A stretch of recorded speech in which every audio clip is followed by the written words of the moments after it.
Hello friend, नमस्कार। मैं सुहानी सिंह और ये बोनफायर। अभी तक आप मुझसे रूबरू नहीं थे और जो भी मेरे विचार थे उसे आप तक मैं रेशमी पाजेब के माध्यम से पहुंचा रही थी, लेकिन अब मेरे विचार और ज़्यादा विस्फोटक होंगे, इसलिए ये आप तक मेरे द्वारा बोनफायर के माध्यम से पहुंचेंगे। आप सोचेंगे कि रेशमी पाजेब और उसके बाद बोनफायर, तो देखिए रेशमी पाजेब जो होती है वो एक सुमधुर संगीत सा छेड़ती है और बोनफायर एक धधकती हुई आग होती है। तो अब मैं जो भी आपसे विचार साझा करूँगी वो विस्फोटक भी होंगे। आप सोच रहे होंगे कि पहले कौन सा कम विस्फोटक था, मानती हूँ, बट अब उससे भी ज़्यादा विस्फोटक होंगे।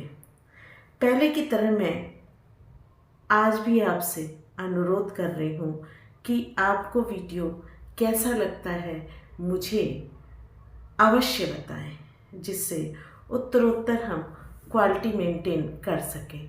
जो लोग मुझे जानते हैं उन्हें पता होगा कि मुझे क्वालिटी से कहीं भी समझौता अच्छा नहीं लगता और शायद यही वजह थी। कंटेंट तो थे मेरे पास, पर मुझे प्रॉपर शब्द नहीं मिल पा रहे थे जिससे क्वालिटी को मैं वहाँ तक ले जा सकूँ जहाँ तक मैं चाहती। इस वजह से थोड़ा लंबा गैप भी हो गया। कहते हैं कि किसी भी चीज़ को जब आप रीडिज़ाइन करते हैं तो उसमें थोड़ा सा टाइम लगता है। खाली पेज पे लिखना आसान है, लिखे हुए पेज को और खूबसूरत बनाना और आकर्षक बनाना और ज़्यादा प्रेजेंटेबल बनाना थोड़ा मुश्किल होता है। तो आशा करती हूँ कि पहले की तरह आप मुझे अपना स्नेह, आशीर्वाद और सुझाव अवश्य देंगे। ये टीम वर्क होता है। ये बात अलग है कि मैं उन विचारों को आप तक पहुंचा रही हूँ, लेकिन मेरे ये विचार फले फूलेंगे और ज़्यादा अपने अर्थ में आएंगे तब जब आपका सुझाव मुझे मिलेगा। आपके विचार भी मेरे विचारों में मिक्स होंगे, मिलेंगे। कहते हैं टीम वर्क हमेशा खूबसूरत होती है और मैं इस बात से हमेशा इत्तेफाक रखती हूँ। अब बात करते हैं कि इस सेशन में अलग क्या होगा, क्योंकि मैंने जब बोनफायर का नाम लिया तो आपके मन में आ रहा होगा कि आखिर ऐसा क्या अलग है जो सुहानी हमें बोनफायर के माध्यम से देने जा रही है, जो वो रेशमी पाजेब के माध्यम से नहीं दे सकती थी। देश में लोगों के बीच बहुत सारी समस्याएं हैं। इन समस्याओं को आपने भी महसूस किया होगा। हो सकता है मैं थोड़ा ज़्यादा महसूस कर रही हूँ, जिसका जिक्र होगा, साथ ही उस पर विस्तृत चर्चा भी होगी। उसके लिए आपके विचार भी आमंत्रित हैं। वर्तमान समय में सबसे बड़ी समस्या देश में लोकतंत्र का हनन है। एक लोकतांत्रिक देश में जहां सरकार जनता बनाती है, वहां जनता के मूलभूत अधिकारों की हत्या की जा रही है। मुझे लगता है आप भी इस बात से इत्तेफाक रखते होंगे। तो हम सबका कर्तव्य है, हम सब भारत के वासी हैं। ये भारत हमारा देश है, हमारी पहचान है, हमारी सभ्यता है, हमारी संस्कृति है। तो इस भारत के प्रति हमारा भी कुछ कर्तव्य है कि इस लोकतंत्र के हत्या के विरोध में आवाज़ बुलंद करें। यह देश के नागरिक होने के नाते हमारा कर्तव्य भी है। कुछ लोग कहते हैं ये तो नेताओं की जिम्मेदारी है। साहब, उस नेता को हम ही चुनते हैं और कोई भी देश जनता से बनता है। अगर जनता नहीं होगी तो शासक कहाँ पे शासन करेगा। इसके लिए मैं आपसे अपने चिरपरिचित अंदाज में कुछ लाइनें साझा करूंगी कि ये लोकतंत्र है, राजतंत्र नहीं चाहिए। ये लोकतंत्र है, राजतंत्र नहीं चाहिए। आलोचना का भी सम्मान होना चाहिए, जनता के मुद्दों की भी बात होनी चाहिए। सिर्फ सत्ता का गुणगान नहीं, सिर्फ सत्ता का गुणगान नहीं, बुनियादी ज़रूरत पूरी होनी चाहिए। सवाल पूछे गर कोई आम नागरिक, सवाल पूछे गर कोई आम नागरिक, पाबंदी नहीं उसको जवाब चाहिए। सत्ता बहुमत हो तो विपक्ष भी तंदुरुस्त हो, सत्ता बहुमत में हो तो विपक्ष भी तंदुरुस्त हो। छिछोरी राजनीति नहीं, मजबूत लोकतंत्र चाहिए। मुझे लगता है कि इस कविता के माध्यम से मैंने कम शब्दों में अपना आशय आपके समक्ष स्पष्ट कर दिया है। हम लोकतांत्रिक देश के नागरिक हैं और भारत विश्व का सबसे बड़ा लोकतांत्रिक देश है। लेकिन आज सत्ता के तानाशाही रवैये के सामने धर्मगत राजनीति, विपक्ष पर जांच एजेंसी के माध्यम से शिकंजा कसा जाना, लेकिन जनता अभी भी न्यूट्रल है। जनता कब नींद से जागेगी? जब देश पूरी तरह तानाशाहों के शिकंजे में आ जाएगा। हो सकता है मुझसे कुछ लोग इत्तेफाक न रखते हों, लेकिन थोड़ा वक्त बीतने दीजिए, बात भी समझ में आएगी, चाल भी समझ में आएगा। ऐसा नहीं है कि मैं मंदिर और धर्म के खिलाफ हूँ। मैं भी एक हिंदू हूँ और एक संस्कारी परिवार से हूँ। धर्म मुझे भी प्रिय है। भगवान के मंदिर मैं भी जाती हूँ, माथा भी टेकती हूँ और आप ही की तरह मैं जल और दूध भी अर्पित करती हूँ, पुष्प भी अर्पित करती हूँ और पूरे विधि विधान से पूजा करती हूँ, व्रत करती हूँ, उपवास करती हूँ, अनुष्ठान करती हूँ, हवन करती हूँ।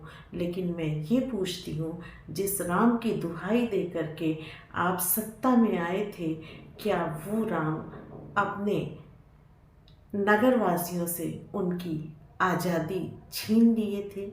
क्या उस राम ने कभी भी किसी को जाति के हिसाब से दो भाव किया था? आप सबको पता है, एक जनता की आवाज़ पे रामचंद्र ने अपनी प्राण से प्रिय सीता को गर्भावस्था की स्थिति में जंगल में भेज दिया था और आप उन्हीं राम की दुहाई देकर पूरे विपक्ष को जेल में डाल रहे हैं, वो भी उस समय जब उनको अपना चुनाव प्रचार करना बहुत ज़रूरी है। सबके लिए राजनीति दांवपेच होना चाहिए, लेकिन एक सीमा तक। विकास सर्वोपरि है।